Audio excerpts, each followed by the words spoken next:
Assalamualaikum warahmatullahi wabarakatuh.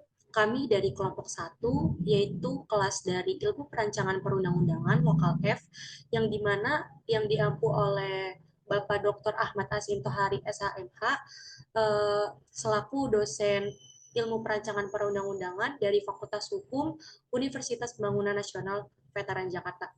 Jadi di sini kami akan membahas mengenai terkait fakta-fakta revisi UU MD 3 masuk prolegnas prioritas pada tahun 2024 di tengah isu perebutan kursi ketua DPR. Boleh di next. Oke, adapun anggota dari kelompok 1 ini, yang pertama ada Fatima Azahra dengan NIM 045, ada Mawar Sapana dengan NIM 046, ada saya sendiri Dian Putri Amelia dengan NIM 066, ada Lufna Nandita dengan NIM 105, dan Akila Banyu dengan NIM 413.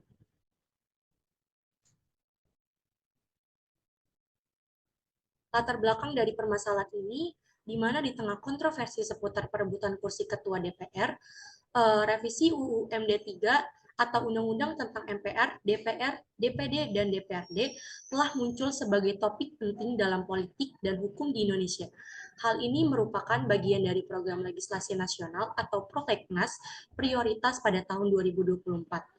UU MD 3 ini memainkan peran penting dalam mengatur komposisi dan operasional lembaga legislatif di Indonesia. Adapun fakta-fakta yang terjadi di dalam revisi UU MD 3 ini, yang pertama, isu perebutan kursi ketua DPR, di mana adanya konteks politik, peraturan memperebutkan kursi ketua DPR seringkali menyoroti struktur kekuasaan politik di dalam lembaga legislatif. Beberapa kepentingan politik dapat berdampak pada modifikasi ketentuan UU MD 3 yang berkaitan dengan proses pemilihan ketua DPR. Oleh karena itu, sangat penting untuk memastikan bahwa setiap peraturan baru atau modifikasi menghormati nilai-nilai kesetaraan dan demokrasi. Selanjutnya akan dibahas oleh rekan saya. Stabilnya suatu kelembagaan. Lembaga legislatif dapat menjadi tidak stabil sebagai akibat dari seringnya perubahan peraturan pemilihan pimpinan DPR. Untuk menghindari ketidakstabilan atau konflik yang berkelanjutan, revisi harus mempertimbangkan stabilitas kelembagaan dan kesinambungan kerja legislatif. Yang kedua, ada transparansi dan kepentingan. Antara kepentingan publik dan kepentingan politik memastikan bahwa revisi Undang-Undang MD 3 melayani kepentingan publik yang lebih besar dan keuntungan politik jangka pendek adalah salah satu perhatian utama. Para legislator harus berjanji untuk mengedepankan kepentingan negara di atas kepentingan kelompok atau partai politik tertentu. Boleh di next.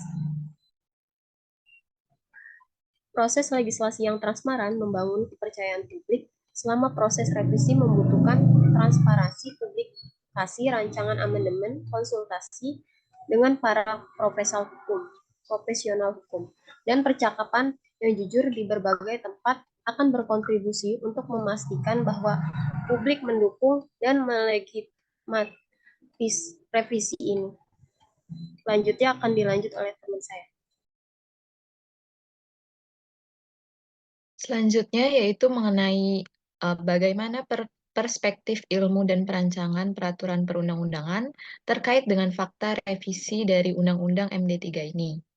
Tentunya apabila dilihat dari latar belakang yang telah disebutkan, ilmu perancangan perundang-undangan sendiri memberikan suatu pandangan ataupun perspektif terkait revisi undang-undang ini, di mana ada dua hal yang perlu untuk diperhatikan.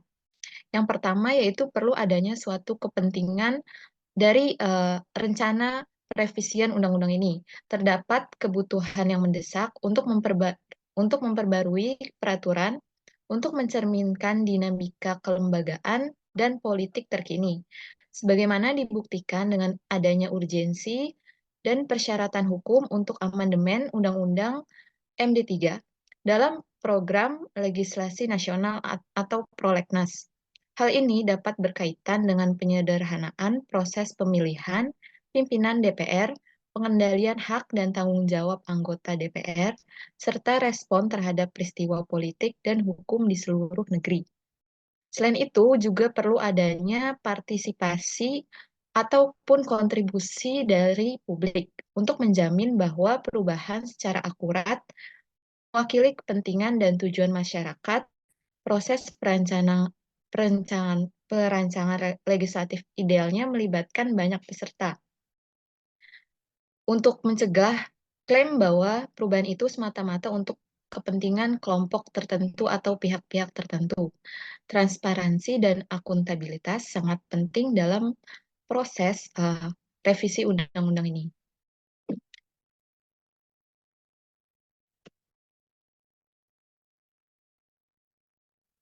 Lalu yang perlu diperhatikan, poin kedua adalah metode perancangan dalam revisi Undang-Undang MD3. Misalnya, dalam hal ini adanya suatu kajian akademis komparatif, di mana pengembangan dan modifikasi legislasi harus didasarkan pada investigasi ilmiah yang komprehensif dan analisis kerangka kerja hukum negara lain yang memiliki kesamaan dalam hal atribut politik dan hukum. Hal ini guna memastikan bahwa tersebut dapat mengatasi masalah-masalah yang ada saat ini tanpa menimbulkan masalah baru atau mungkin terjadinya overlapping. Selain itu juga perlunya suatu analisis dampak regulasi atau regulatory impact assessment untuk mengevaluasi konsekuensi hukum, fiskal, dan sosial dari perubahan Undang-Undang MD3. Diperlukannya penilaian dampak dari regulasi. Penting juga untuk menilai dampak langsung dan jangka panjang dari perubahan tersebut untuk memastikan bahwa demokrasi dan sistem legislatif Indonesia akan mendapatkan manfaat yang lebih besar dari adanya perubahan dalam revisi Undang-Undang MD3. Selanjutnya, mengapa revisi Undang-Undang MD3 ini masuk ke dalam prolegnas prioritas? Yang pertama ada urgensi perubahan, kedua adanya dorongan publik, ketiga ada krisis legitimasi, dan empat tuntutan politik. Selanjutnya akan dijelaskan oleh rekan saya. Baik, mengapa revisi Undang-Undang MD3 masuk dalam prolegnas prioritas? Berdasarkan hasil diskusi dan analisis kelompok kami, pertama, alasannya itu karena urgensi perubahan, di mana Undang-Undang MD3 mungkin membutuhkan perubahan atau peninjauan lebih cepat, karena adanya kontroversi atau kebutuhan mendesak dalam penyelenggaraan pemerintahan dan sistem politik di Indonesia. Boleh di next?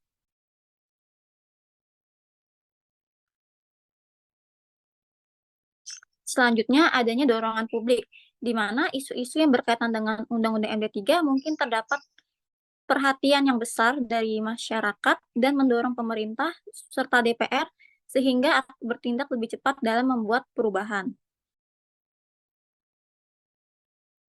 Ketiga, adanya krisis legitimasi. Jika Undang-Undang MD3 dianggap sebagai faktor yang menghambat atau mengganggu kredibilitas lembaga legislatif, maka perubahan dalam undang-undang tersebut mungkin dianggap sebagai langkah penting untuk mengatasi krisis legitimasi. Slide selanjutnya akan dijelaskan oleh rekan saya.